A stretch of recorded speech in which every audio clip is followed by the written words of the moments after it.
네, 강프로입니다. 자, EN셀 보겠습니다. EN셀 일단 금요일날 16% 상승을 했고요. 여기 요날 상장한 날 8월 23일 날 물리신 분들이 좀 많을 것 같습니다. 자, 그런데 반등 나온 가격대에 집중을 하셔야 돼요. 오늘은 왜 여기 16,000원 정도에서 반등이 나왔는지 그 내용에 대한 부분 하고요. 그리고 EN셀이 이렇게 상장 처음에 상장 첫날이죠. 45,800원까지 상승을 했다가 많이 떨어졌는데 그리고 나서 왜 급반전을 했는지, 그리고 주식이 이렇게 올라가기 위해서는 어떤 부분을 봐야 되는지 그 내용에 대해서 이야기를 드리도록 하겠습니다.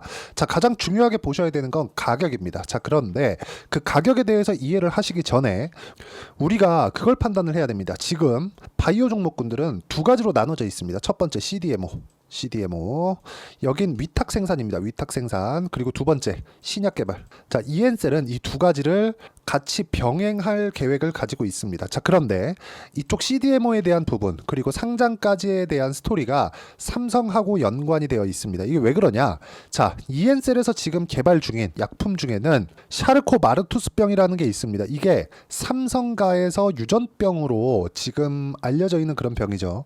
실제 이건희 회장 어머님, 그리고 이건희 회장도 그렇고 이맹희 회장까지, 그렇죠, 이렇게 연결되어 있는 좀 그런 것들이 있어요. 그렇다 보니까 여기에 창업주가 삼성병원 실제 교수입니다. 자, 그러면 이쪽에서 지원을 받았다는 내용이 어디서 나와 있느냐? 여기 실제 이 내용을 보면은 나와 있어요. 그쵸? 여기 삼성생명공익재단. 자, 연관이 되어 있다. 자, 그런데 여기까지는 단순히 자금 지원이나 그런 건데, 여기 EN셀이 가지고 있는 사업 모델 자체가 신약 개발하고 앞서서 말씀드렸었던 그 CDMO 관련된 내용하고 같이 합쳐져 있다 그랬죠. 여기 CDMO는 위탁 생산이라 그랬죠. 지금 현재 바이오 쪽은 이 두 가지로 나눠져 있는 상황인데, CDMO 관련된 내용으로 연결시켜서 보잖아요. 이쪽에서 장비, 그쵸, 설비, 이런 부분을 제공하는 게 삼성바이오로직스입니다. 그리고 이쪽은 장점이 하나 있습니다. 안정적인 수익 구조를 가지고 있죠. 그러면 여기서 나오는 자금으로 신약 개발까지 연결시킨다는 그런 계획을 가지고 있는 거예요. 자, 그러면 지금 알테오젠이나 지금 신약 개발 업체들 많잖아요. 리가켄 바이오나 이런 쪽들, 이런 것들에 대한 재무 구조를 보면, 자, 볼게요. 자, 내용 보시면 이렇게 볼 수가 있습니다. 자, 내용 보시면 여기 계속해서 뭐예요? 적자를 보고 있죠. 이런 사업 구조상 좋지 않은 상황이 만들어져 있는 거예요. 이 무슨 얘기냐면 순수하게 기술력만으로 우리가 가겠다는 거예요. 그런데 기술력만 가지고 있다고 됩니까? 연구해야 되는 연구원들, 그리고 그걸 유지해야 되는 비용들, 어마어마한 비용이 들어갑니다. 그래서 자칫 그 타이밍을 놓쳐버리면 완전히 망해버리는 그런 경우도 있어요. 그런데 EN셀 같은 경우에는 이런 부분을 모두 상쇄를 시킬 수 있는 사업 구조를 가지고 있고, 그 뒤에는 삼성이 버티고 있습니다. 망할 리가 없다는 거죠. 자, 그래서 지금 EN셀 같은 경우에는 안 그래도 지금 바이오 종목군들이 움직임이 좋은데, 지금 그 시기적인 면, 그리고 앞으로 금리 인하 관련된 내용까지 더한다면 EN셀은 지금 긍정적인 내용으로 봐야 되는 게 맞습니다. 하지만 매매하는 과정에서 우리가 얼마에 살 거냐, 그 기준에 대해서 이야기를 드릴 거예요. 보통 같았으면은 고가 돌파하는 구간, 신고가 구간, 거기서 잡는 게 맞습니다. 하지만 EN셀은 상장된 지 얼마 되지 않았죠. 그렇기 때문에 공모가를 기준해서 해야 됩니다. 자, 공모가가 얼마냐? 16,740원에서 반등이 나왔죠. 정확하게 여기 15,300원입니다. 그쵸? 자, 상장된 지 얼마 안 된 기업들은 공모가를 이탈해서 반등 나오고 나서 매매하거나, 아니면 공모가를 지지하고 반등 나오고 나서 확인하고 매매하거나, 이 둘 중에 하나입니다. 그리고 한 가지 더, 고가를 돌파하고 나서 이 고가에서 물려있는 매물들을 다 소화하고 나서, 그리고 나서 그 확인한 과정을 거친 이후에 매매하거나, 이 세 가지 중에 하나예요. 자, 그러면 EN셀은 이런 세 가지 내용들을 모두 다 수렴해 있는 그런 상황이죠. 그리고 이렇게 가격에 대해서 이해를 했을 때 내가 낼 수 있는 수익의 폭은 정확하게 1월 1일부터 8월 30일까지 올해 500%가 넘습니다. 그리고 이 내용에 대한 부분을 돌파 구간에 매매를 했을 때만 이런 매매가 가능합니다. 자, 실제 보면 ABL 바이오가 금요일날 시간에 하한가를 갔습니다. 그런데 저는 언제 매도했죠? 8월 29일날 매도했죠. 목요일날 매도를 했습니다. 수익은 14.79%. 그리고 제가 언제 매수를 했는지 본다면 어떻습니까? 확인하고, 그쵸? 확인하는 과정을 거친 이후에 매수를 했죠. 그리고 ABL 바이오뿐만 아니라 제가 다른 바이오 종목군들을 계속해서 매매를 하고 있습니다. 보시면 리가켄 바이오 계속 매수를 하고 있죠. 에이프릴 바이오, 유한양행, 그쵸? ABL 바이오 계속해서 이 긍정적인 그 바이오 종목군들을 계속 매매를 하고 있다는 거예요. 근데 이런 종목군들이 전부 다 뭡니까? 에이프릴 바이오, 그쵸? 돌파 구간, 그리고 금요일 날 매수한 HK 이노엔 돌파 구간, 신고가 구간에서만 매매를 한 결과 단기간에 큰 수익을 내고 있다는 점. HK 이노엔은 금요일 날 제가 2번을 매수를 했습니다. 시가 매수를 했고요. 그리고 상승하고 떨어지고 확인하는 과정에서 매수를 했고요. 또 수익 구간, 이미 한 3% 정도 수익 구간에서 마감이 됐습니다. 이런 정도의 상황을 돌파하는 구간에서만 만들어낼 수 있다는 점이 중요하고, 이런 가격대에 대해서 이해를 했을 때 내가 꾸준하게 수익 구간을 만들 수 있기 때문에 가격 외적인 다른 부분은 절대 보지 마시고요. 가격에 대해서 소통방 와서 배우시면 되고, 소통방은 무료로 진행하고 있으니까 010-8713-1916으로 구독이라고 문자 보내주시면 소통방 입장 링크를 순차적으로 공유를 해드리도록 하겠습니다. 자, 가장 중요한 건 가격에 대한 이해입니다.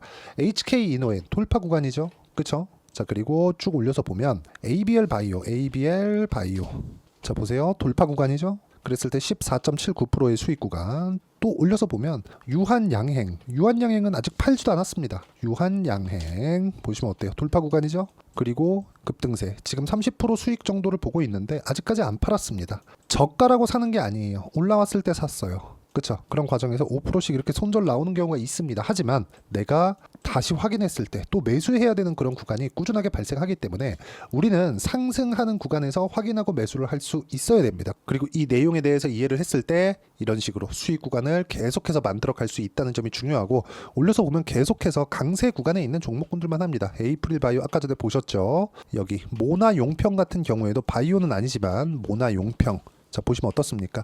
상승하는 구간에서 매매를 한 결과 6% 정도의 수익 구간에서 마무리가 되었다는 점.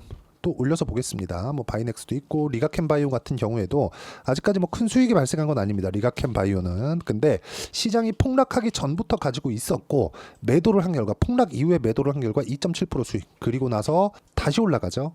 그때 다시 삽니다. 이런 상황을 내가 꾸준하게 이해를 할 수 있어야 돼요. 자, 이엔셀 같은 경우에도 마찬가지라는 거예요. 이제 고가 돌파를 목돈에 두고 있죠. 아직까지 저 매매 한 번도 안 했습니다. 돌파하는 구간이 나왔을 때, 그쵸? 여기서 제가 다른 바이오 종목군들, 여기서 제가 뭐 유한양이나 그런 것들을 하느라고 이엔셀을 아직까지 매매를 하지 못했는데 다음 주에는 매매 타점이 나올 거고, 그런 부분을 제가 소통방에서 공유를 해드리도록 할 테니까 여기 010-8713-1916으로 구독이라고 문자 보내주시면 소통방 입장 링크를 순차적으로 공유를 해드리도록 하겠고요. 무엇보다 중요한 내용은 이렇게 매매를 하기 위한 가격적인 이해, 가격적인 판단, 이런 부분들을 모두 돌파하는 구간, 상승하는 구간에서 맞아졌다는 거죠. 이걸 여기서부터 올라옵니다, 이게 아니라 여기까지 온 다음에 반등하고 나서 매매를 하는 가격에 대한 이해를 하자는 겁니다. 이런 부분을 소통방에서도 공유를 하지만 무엇보다 중요한 건 이론적인 내용을 내가 어떻게 이해할 거냐, 그 부분에 대한 내용은 여기 이엔셀의 단기 보유 전략, 단기는 2주입니다. 2주 동안 내가 어떻게 가격을 잡아서 수익 전환시킬 것인지, 그 내용에 대한 부분이고, 단기 보유 전략을 이용한 이엔셀의 실시간 타점을 문자로 공유를 해드리도록 할 테니까 여기 010-8713-1916으로 이엔셀이라고 문자 보내주시면 단기 보유 전략 그리고 실시간 타점 제가 문자로 공유를 해드리도록 하겠습니다. 자, 가장 중요한 건 가격에 대한 이해라고 제가 누차 말씀드리고 있고요.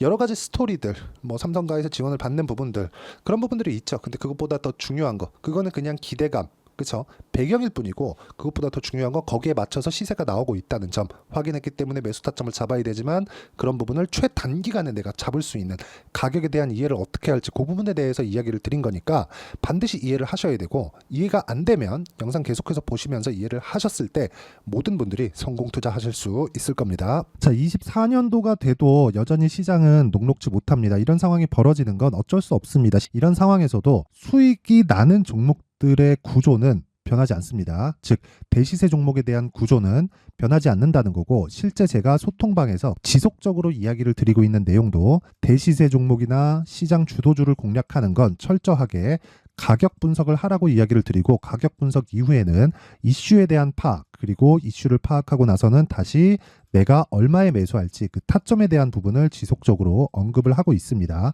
자, 근데 생각해 보세요. 시장이 굉장히 어려웠습니다. 어려운 상황에서의 어떤 종목들이 강했냐 보면 반도체와 그리고 바이오입니다. 자, 실제 여기 보면요. HLB에 제가 실제 매매한 내용을 띄워놓고 보여드리고 있는데 1월 22일부터 매매를 시작해서 4일 동안 31%의 수익 마감이 됐고요. 그리고 여전히 신고가 종목입니다. 자, 그리고 그 다음 어보브 반도체, 이름을 보시다시피 반도체 종목이죠. 그리고 AI 반도체는 지속적으로 강세를 보이고 있습니다. 이 종목도 신고가를 먼저 달성한 이후에 제가 21%의 단기간에 21%의 큰 수익을 내고 마감이 됐습니다. 다시 재공략을 준비하고 있고 이런 부분은 소통방에서 다 공유를 해드립니다. 자, 그리고 코세스, 자, 코세스 같은 종목도 당연히 그쵸, 신고가 종목이고요. 그리고 반도체 종목입니다. 이 종목도 영업일 기준에서 이틀 동안 대략 한 15%의 수익 마감이 됐습니다. 내용을 한번 보시면 어떻습니까? HLB를 포함해서 뭐 30%, 20%, 뭐 15% 이런 식의 수익이 지속적으로 발생하고 있는데 이 세 종목 모두 다 신고가 종목이고 1월 달에 시장이 약세를 보이고 있는 구간에서도 강했었던 그런 종목입니다. 특징점이 하나 있는데 그 이슈에 앞서서 가격이 먼저 반영했다는 거죠. 그렇게 제가 가격을 먼저 보고 이슈에 대해서 파악하는 이유는 결과적으로는 큰 시세를 먹기 위한 사전 준비 작업입니다. 실제로 큰 시세를 먹기 위해서 사전 준비 작업을 했을 때 여기 레인보우 로보틱스 127% 그리고 ISC 98% 그리고 한미반도체 97%의 큰 수익을 내는 상황을 만들 수 있습니다. 어떤 식으로 소통방에서 진행됐는지 그쵸, 그 상황을 제가 이야기를 드린 건데 이런 상황도요 당연히 신고가를 공략했을 때 가능한 겁니다. 자, 그러면 이번에도 마찬가지입니다. 그쵸, 정부 주도의 코리아 디스카운트 해소 방안이 2월 달에 발표를 하고요. 그리고 2월 달에 발표된 내용을 토대로 주가가 움직이는 게 아니라 이미 움직인 내용이 있죠. 실제 이 내용은 크게 중요한 게 아니라는 겁니다. 실제 움직인 내용을 보면 자, 기아차입니다. 실제로 12월 달에 신고가를 만들어 놓고 정부에서 입김을 불어 넣으니까 순식간에 기아차를 포함해서 현대차 같은 거대 기업들의 주가가 2주도 채 되지 않아서 40% 정도의 큰 시세를 냅니다. 자, 그러면 우리는 어떤 종목을 봐야 될까요? 이슈를 파악해야 되는 것도 맞지만 철저하게 가격에 맞춰서 매매를 해야 되는 게 당연히 중요합니다. 정부가 주도하는 정책 방향이 있겠죠. 그 방향에 맞춰서 우리가 종목을 찾을 필요가 있다. 자, 그럼 답이 나왔습니다. 정부가 주도하는 방향에 맞춰서 제2의 기아차를 찾는 게 지금은 중요하다. 근데 정부 정책의 방향에 맞게 가자. 그랬을 때 앞서서 제가 보여드렸었던 내용인 여기 레인보우 로보틱스 127% 그리고 ISC 98% 그리고 한미반도체 97%와 같은 수익을 낼 수 있습니다. 물론 시간에 대한 부분은 최소 2주의 시간이 필요하고요. 그리고 최장 3개월 안에 끝내야 됩니다. 자, 기아차의 시세를 보셨던 것과 같이 2월 달에 정부 정책의 방향이 결정되고요. 바로 3월 달이면 시행입니다. 자, 그러면 우리는 거기에 맞춰서 당연히 종목을 찾아야 되고 제가 제2의 기아차를 찾아놨습니다. 제가 아까 전에 소통방에서 이야기를 드렸었던 내용 다 공개를 해드렸는데 그 내용처럼 종목만 받고 싶다 하시는 분들은요. 상단에 있는 제 전화번호로 대시세, 자, 대시세라고 문자를 보내주시면 정부 정책의 방향에 맞는 종목을 모든 분들에게 무료로 공개를 해드리도록 하겠습니다. 자, 제가 원하는 건 채널 성장이 목적입니다. 자, 그래서 구독과 좋아요 꼭 좀 부탁드리고요. 모든 분들이 정부 정책에 맞는 방향으로 매매를 이어가서 큰 수익 보셨으면 좋겠습니다.